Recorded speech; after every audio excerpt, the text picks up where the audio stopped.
5.5 वर्षांचा वनवास, शेकडो मोर्चे आणि आपल्याच मातीत आपल्याच माणसांवर चाललेल्या गोळ्या, या सगळ्या संघर्षाचा हिशोब पूर्ण होण्याची ती रात्र अखेर उजाडली. 30 एप्रिल 1960. घड्याळात रात्रीचे 11 वाजत होते, पण अख्खी मुंबई जागी होती.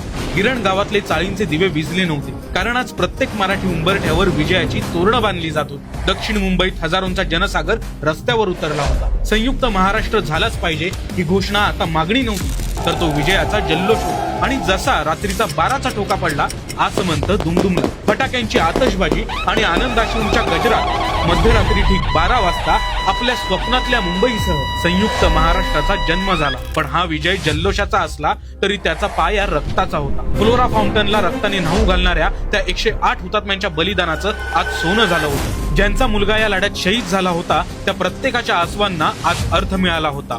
पहाटेच्या त्या कोवळ्या किरणांसोबत यशवंतराव चव्हाणांनी महाराष्ट्राचा मंगल कलश आणला आणि मराठी माणसाला 7 समुद्रांच्या साक्षीने त्यांचं हक्काचं घर मिळालं.